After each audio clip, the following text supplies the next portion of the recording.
Au départ, le projet a été fait par Brecht Evans. Donc on reçoit en format informatique le projet. On a dû ici le retravailler pour avoir tous les traits de dessin, les traits de couleur.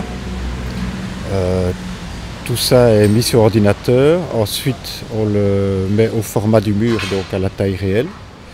Et on l'imprime sur des bandes de papier qui font à peu près 80 cm de large sur 3 mètres de long. On redessine en atelier, on perce le papier et ensuite on pose le papier sur le mur, morceau par morceau, et on transfère avec de la peinture très liquide. On enlève le papier et alors on a tout le tracé de dessin sur le mur en petits points. Ça c'est le point de départ. Et à partir de là, on commence à placer les couleurs. Mais ça dépend du type de façon de travailler de l'auteur qui a fait le projet. De eigenlijke echte tekening is iets in de trant van 50 op 80 centimeter of zo. En ik denk dat maar één ideetje vast stond vooraf. Was dat er beneden, juist levensgroot dan, een koppeltje moest staan met blanco gezichten, waarvan de man de vrouw ten huwelijk vraagt. Zo. Met het gedacht van dat het kan gebruikt worden als een plek voor trouwfoto's. En daaromheen staan dan allemaal personages die kijken naar dat koppeltje. En vanaf dan ben ik beginnen vullen met trappen en een schip en allemaal iconische figuren. Ik had net toevallig een lijstje gemaakt met alle soorten figuren die dat je meteen herkent de eerste seconde. Zodat ik geen enkele inspanning hoef te doen om ze goed te tekenen, zeg maar. Dat ze gewoon staan altijd. Dus, het Monopoly-mannetje tot de Burning Man, of hoe heet dat zo, de strooien man waar ze de Kelten of zo mensen in verbranden, ik weet het niet meer. Pegasus, een Rubik's kubus is ook een sterke vorm die dat je meteen herkent. Gewoon daarmee vullen, zodat je blijft kijken en dat ook de figuren die dat niemand voorstellen, die je gaat herkennen, dat je toch gaat zitten kijken van ken ik die niet. On a été obligé de retrouver chaque fois la façon dont lui a travaillé et d'adapter cette façon au format où on est, au support qui ici est un support particulièrement granuleux et difficile.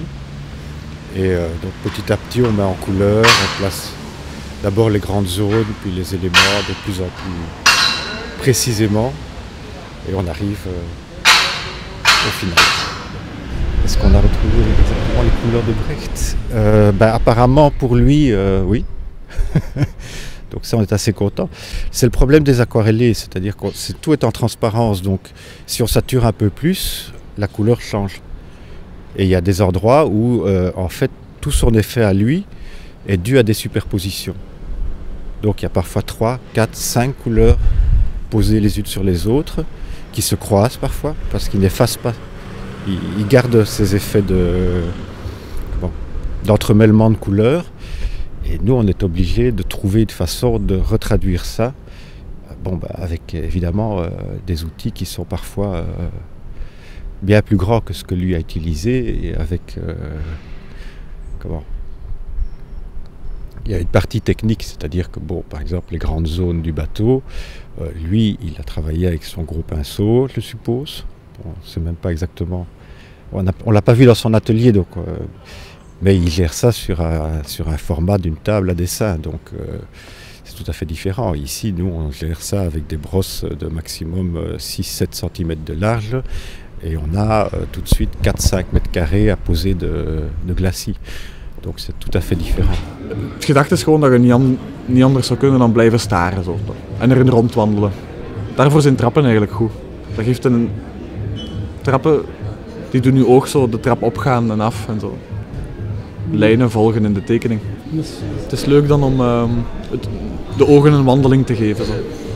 Veel van de figuren die erop staan zijn al tekenend gewoon gekomen. Hè. Het is à la carte, hè, dus je kan gewoon improviseren en invullen. Maar het hele gevoel wat erin zit voor mij is zoiets van we vertrekken op avontuur geworden. Zo. Ik denk dat dat komt door de muziek die ik aan het luisteren was, al tekenend. Weet je, zo Powakatsi van Philip Glass. Dat is echt muziek om zo de open zee op te varen. Zo. Ik ben Linda Torfs, ik ben zaakvoerder van Mechanic Strip, de stripboekenwinkel in Antwerpen. En dit is onze 9e muur in een parcours. Ik doe dit parcours samen met Johan Buitenbier, omdat wij erg onder de indruk waren van het schitterend parcours in Brussel, dat 54 stripmuren zijn van internationale auteurs. En wij wilden voor Antwerpen ook zoiets doen. Dus eigenlijk doen we dat een stukje met privésponsoring, met heel veel werk vanuit Mechanic Strip en Johan Buitenbier natuurlijk, maar ook met een stuk sponsoring van de stad. En ik ken ook alle muren die voor dat het een stripmuur was, hoe dat ze eruit zagen. En dat was nooit een mooi plaatje. We kiezen altijd wel probleemmuren. Dus echt die blijven bedacht worden, dus geen graffiti-muren, maar echt zo hele zware tagmuren, vuile, grijze betonmuren. En ja, het is altijd een meerwaarde, zeer zeker. Iedereen vindt dat zo'n mooi project en iedereen is er trots op en koestert zijn muren ook wel. Daarom is dat inhuldigingsfeest ook zo belangrijk, omdat het eigenlijk een doop is en een beetje een adoptie van de muur voor de buurt en de wijk. En ja, wij kunnen alleen maar hopen dat de mensen het appreciëren en het goed vinden wat we doen.